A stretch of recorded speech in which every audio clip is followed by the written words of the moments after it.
When I was 9 years old, my uncle showed me his penis. He came over to take a shower. That was his excuse anyway. Said the hot water in his house wasn't working. Came over to take a shower. Got naked to take the shower. Then walked into the kitchen where I was and my mother was with his penis erect too. My mom was just like, you know, he's very liberal. And that was her logical explanation for why he had done that. No, this was grooming. This is what abusers do. First, they show the little girl the penis. Then they go, why don't you come over here and touch it? They normalize this behavior. My hatred for this man kept me from being molested again. He could not groom me when I was 9 because I hated him. After this event, the humiliations became worse. He would humiliate me in front of everyone until I wanted to die because I had rejected his sexual advances. When I was a small child, I had all of the traits of a child who was molested between the ages of 2 and 9 years old. I started exhibiting these traits around age 2 or 3 years old. So if you think this may have happened to you too, I'm very sorry. Please just listen to all of the traits and see if you exhibited any of these when you were a child too. Because unfortunately, a lot of sexual predators are cunning and intelligent and deviant and will go after children who are too young to verbalize what happened to them and too young to remember what happened to them. This is done before the child is old enough to make memories. And so therefore, the sexual predator does not get caught. If you have any of these traits or had any of these traits when you were a small child, please leave it in the comments below. My husband was nervous about me making this video, and my best friends were nervous about me making this video because they were worried that this bastard could sue me for slander. The statement needs to be false. The statement must be false. So even if the statement hurts someone's reputation, it won't be slander if it's actually true. If you worked for my uncle, you saw him hit my mother in the face. The entire wait staff was there, prepping. The entire kitchen was there, prepping as well, getting ready for the day. He hit my mother in the face. Everyone saw it. There was also a young Greek girl who worked for him, whose face he bruised because she was an immigrant. She did not feel comfortable or safe pressing charges. She probably felt like no one would believe her and nothing would happen. So he always went after the most vulnerable people. He is a well-to-do white man. He knew society would support him no matter what he did. The scary thing is that this man now has a granddaughter who is probably about 10 years old and going to be reaching her own sexual maturity soon. She's going to be going through puberty soon. That is terrifying. I have reached out to this girl's mother personally through a social media account, warning her of what a monster her child's grandfather on her father's side is. I wish I had done this years ago, but it took me a while to piece together the events of what actually happened. The statute of limitations in New York and in Connecticut has long since passed for my mother to press charges for her being hit in the face by this man, even though she's dead. Even if she was alive, she couldn't do it. For the young Greek immigrant woman who worked for him, whose face was bruised, it's too late for her to press charges as well. And those are just the two events that I know about. I'm sure he physically hurt and assaulted other women who worked for him. It's too late. So if you knew me growing up in Connecticut, why don't you do me a favor and do the world a favor, and definitely do this young 10-year-old granddaughter a favor, and share this video with anyone you know who may have worked for this monster. Because as soon as one person comes forward in these types of situations, other people start coming forward. This man needs to be behind bars. He needs to be out of his granddaughter's life forever. Because even if, now that he's older, he's in his 70s, even if his sexual drive has diminished, narcissists, and he is definitely a narcissist and a psychopath, they get nastier when they get older because the loss of age means losing stamina, losing status in society because our society worships youth. It also means losing physical stamina, losing the ability to do things, losing your looks. And they get nastier and nastier the older they get. So even if this girl is not in danger from sexual abuse, she's definitely in danger of verbal abuse, physical abuse, emotional abuse, and every other type of abuse. He's going to get worse as he gets older, not better. So share this video with anyone you know that may have come in contact with this monster. Let's do the world a favor. Let's do this little girl a favor, and let's make sure he is out of this child's life. These are all the signs in children who were molested before the age of 9. And I'm going to post a link to the website so you can look this up yourself if you think you may have experienced this yourself or you just want to learn more about this. I started exhibiting all these signs around age 2 or 3 years old. Masturbating excessively. I started masturbating at around 2-3 years old. Everyone in my family knew about it. Every friend of my family knew about it. They all saw this because I would start doing it at parties in front of my entire family. I would start doing it in the middle of a department store. I would throw my teddy bear down on the ground and mount up anywhere. My idiot of a mother, who was raised in a Catholic household, thought that this was so freeing that, at age 2 or 3, I could experience an orgasm. She thought that this was so wonderful and so freeing because she had been brought up Catholic and repressed and told that masturbation and sexuality was bad and evil. So she thought this was so freeing and wonderful that I was able to do this. No, she did not want me to do it in public, and she did not want me to do it in front of other people, but she thought that overall it was a good thing, that I just needed to be guided and explain that we only do this in private.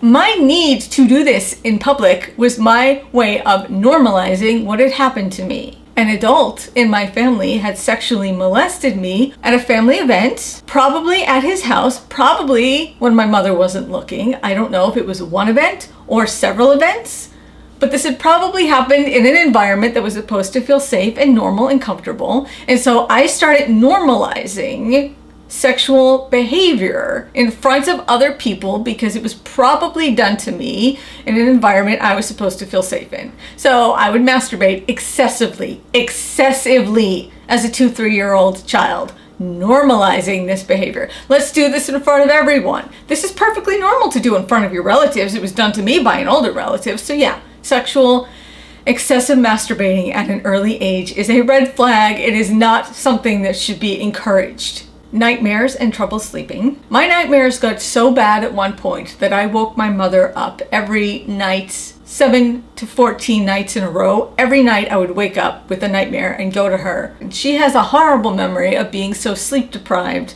that the last night that I woke her up, she flipped out and attacked me physically. And she says she remembers me curling into a ball and putting my head down because I was afraid of her, because that's so sleep deprived she was from me waking up every single night from horrible, horrible nightmares. The other trait that I want to talk about that's listed here is loss of appetite and trouble eating. There were about 4 or 5 different women who were friends with my mother who would babysit me, who would all complain that no matter what they prepared me for dinner, I would not eat it. I remember them all talking about this to my mother when I was in the room. Like, I don't understand. No matter what I make or how I prepare it, she won't eat it.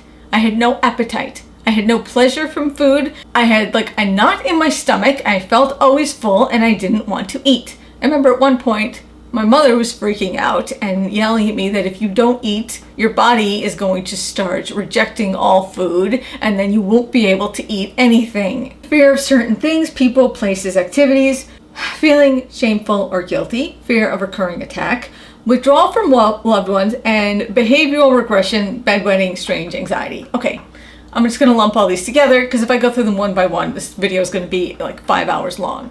As a child and as an adolescent, I lived my life in a mental prison of there are monsters everywhere ready to jump out and attack me. My best friend, around age 5 to 7, would complain that I would never sleep over at her house. Why don't you ever sleep over at my house? And when you do sleep over at my house, you wake up crying in the middle of the night for your mother, or you can't sleep at all.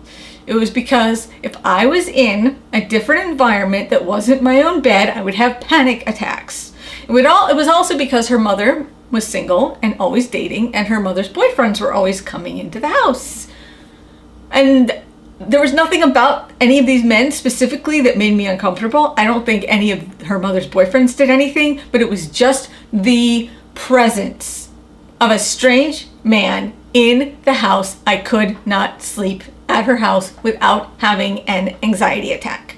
Anybody who knew me when I was a child and when I was an adolescent knew how much social anxiety I had. I had social anxiety disorder. If a boy got too physically close to me, even in school, I would start to panic and back away. I couldn't stand having anyone get close to me. The physical proximity of someone who was bigger than me made me tense up. If I had a crush on a boy, I would put him up on a pedestal and hold him as so much higher than me and unattainable that I couldn't get to him, and that way I could have all my adolescent crushes and feelings and sexuality developing, but I would hold them so high above me in a state of limerence so they would seem unobtainable and superior. And that way I could have crushes, but I never had to get close to anyone. Even with having friends all throughout adolescence, I could only have 1 or 2 friends at a time. I couldn't stand groups. I didn't go to parties. Anytime there was more than maybe 5 people around me, I would start to have panic attacks. I couldn't handle being around anyone who was even remotely unfamiliar. I was totally isolated. I spent my entire childhood and adolescence in a mental prison. So everything I just mentioned, I have about 5 to 7 witnesses who can back up all of this. The last trait is victimizing others. I rarely did this, but there was one little girl that I can think of who was my neighbor when I was growing up, when I was about 5 to 7 years old. And she, unlike my other friends, made it so obvious that she really liked and admired me and wanted to be friends with me really badly. And she made herself more vulnerable to me than any of the other young kids that I used to hang out with did. And so because she did that, I kind of attacked her a lot and told her I didn't want to hang out with her and held her away from me and victimized her because she put herself in a position of vulnerability with me. And Jeanette, I'm sorry. So that was me victimizing others.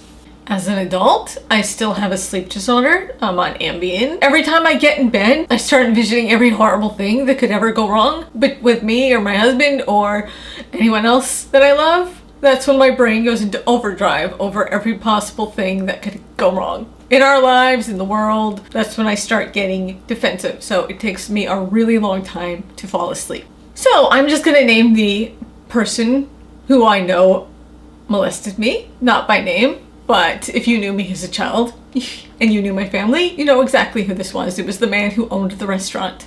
My earliest memories of him, my earliest memory ever is being thrown on the floor and attacked in my sleep, and him pushing me on the couch, off the couch onto the hardwood floor, and my ribs slamming into the wood. This man exposed his young children from birth to pornography. When I was 6 years old, my cousin, who we were practically twins in age, I was born 5 days after him. I remember going over to their house for Thanksgiving, and my 6-year-old cousin started talking to me about every place he should stick his 6-year-old penis in my 6-year-old body.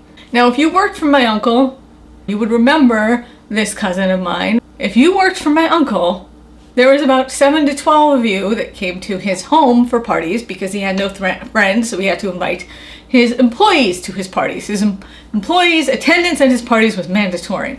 You would have remembered the abuser's son's room being practically wallpapered in pictures of naked women from Playboy and other pornographic magazines. You probably also remembered his son coming up to you and displaying his favorite collection of pornographic images, a 9-year-old. It's perfectly normal for a 9-year-old to be interested in women, to want to look at women's bodies. That's like a perfectly normal, okay age for sexuality to start blossoming. The problem is this was not something that my cousin came to naturally. This was forced into his life from birth. And usually when you're 9 years old, you start looking at this stuff in secret or talking about it maybe with an older sibling or an older cousin that you feel really close with. It's something that you come to on your own when you are ready. These boys were forced to look at women as objects from birth. By the time these boys were 12 and 15, they had graduated from things like Playboy, and their father was now renting them hardcore torture porn films that my cousin would constantly come up and tell me about. The older one would come up and say, "We rented a movie last night and it was awesome. A woman was locked into a press and had her breasts crushed." And this is what I had to hear from them. This is the environment I grew up in. This was normal behavior. Now, if you knew these boys when they were children and you still know them as adults and you go to them and you ask them, "Were you abused?" They're gonna say no. Because my family is like a fucking cult, okay? It is like a cult. They are so conditioned to accept everything that they went through as normal. The one that was closer to my age, by the time he was an adolescent, smoked so much marijuana and did so many other drugs that if you told him something at the refrigerator, he would forget it by the time he walked to the stove. Both of these boys have grown up incapable of having a real relationship or a healthy relationship with a woman. Their relationships usually last about 3 months, and then the woman sees how there is something so lacking in them. There's just no emotional way to connect with them, and then the relationship ends. Child Protective Services considers exposing young children to pornography a form of sexual abuse. So even if you don't believe that this man physically assaulted me, physically molested me, based upon all the evidence I've given and all the witnesses that saw this, we can safely and honestly label this bastard a sexual predator. To my ex-family, I will never feel guilty about leaving you. I wish I had left you decades ago. I am never coming back. You are all pathetic. You are all a cult. You are all child abusers. And as far as I'm concerned, you are as guilty as the child molester, because that's how disgusting you all are. To my uncle, you did not break me. I have a wonderful life. I have a wonderful husband. The sex we get to share together has a level of love and a level of intimacy you will never experience with another human being, because you have no soul. No one loves you. All the people in your life are there out of obligation and fear. You don't have relationships. You have pawns on a chessboard that you move around. Nobody loves you, not even your own children. You have no friends. You have no love. You have no soul. Child abusers don't get an afterlife. Death will end you.